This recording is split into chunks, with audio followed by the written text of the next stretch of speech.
We'll bring in our panel for that. Jack Jupin is here, a retired FBI supervisory special agent and of the Joint Terrorism Task Force, as well as the CEO of Jupin International.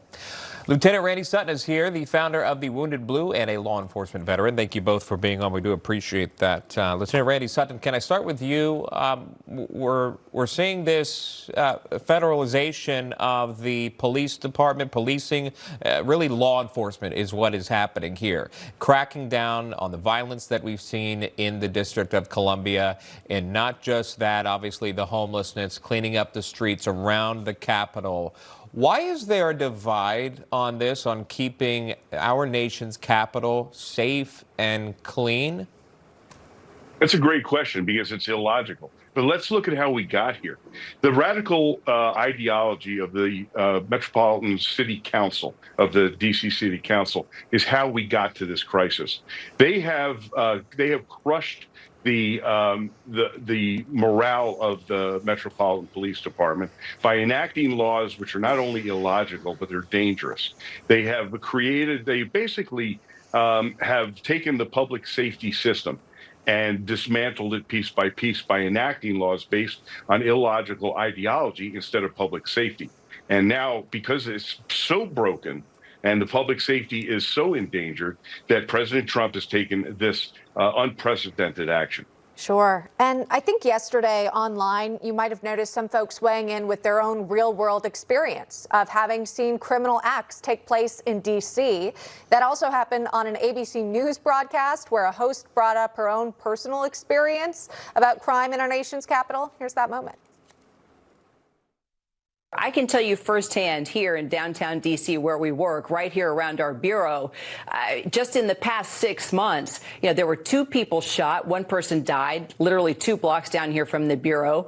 It was within the last 2 years that I actually was jumped walking just 2 blocks down from here. And then just this morning, one of my coworkers said her car was stolen a block away from the bureau. Those are just a number of examples. But Jack, does that support the president's plan that he announced yesterday? Well, absolutely it does. And I echo exactly what Randy just said. I had the opportunity on the FBI's Joint Terrorism Task Force to work with local, state, federal, all agencies. And I've never met a police officer in my life that has said, no, we don't want more help. Of course you want more help. And, I don't know how this turned into such a partisan issue. It should not be. It is illogical. Who doesn't want to protect and serve and take care of our neighborhoods and our families? I don't understand how anybody can argue the other point of saying, no, we don't want more help. We don't want to see people protected. It makes absolutely no sense whatsoever to me as a career law enforcement officer. And it's a shame to see what we're seeing. Yeah, we're seeing just some of the footage here, obviously, there. The comparisons, by the way, of robbing stores, you can clearly see that people, the workers, they don't know what to do in these moments. And then when they're charged, this is the kicker of it all, with the crime, they're out. And this was described by the U.S. Attorney for D.C., Jeanine Pirro. She spoke about that in terms of prosecution, what they'll be able to do now in terms of violent criminals. Watch this. We need to go after the D.C. Council and their absurd laws. We need to get rid of this concept of, no cash bail. We need to recognize that the people who matter are the law-abiding citizens, and it starts today. But it's not going to end today, because the president is going to do everything we need to do to make sure that these emboldened criminals understand we see you, we're watching you, and we're going to change the law to catch you. And she goes to point on, Lieutenant Sutton, about charging, but then the criminals somehow getting these lesser sentencing or cashless bail, so they're back on the streets the following day or even the same day, and they're repeat offenders. Because of this Section 740 of the Home Rule Act, they're saying that this is all going to change as of really happened over the weekend. Your thought on that in terms of prosecuting crime? Oh, this is really the crux of the matter. And by the way, I want to give a little personal story. I was in D.C. for National Police Week last year, and I was the victim of an attempted carjacking and basically had to escape from it. So I feel this very personally as well. But it is the prosecution which is going to really be tantamount here.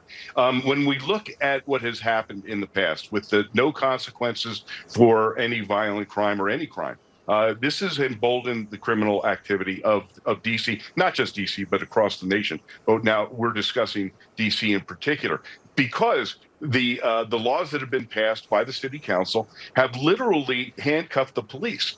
They are, and by the way, you know, in my capacity as the founder of the Wounded Blue, which deals with mental and physical health issues, I can tell you that I've talked to a number of DC police officers who want to be the police officers they should be and are not being allowed to by the city council and by the mayor.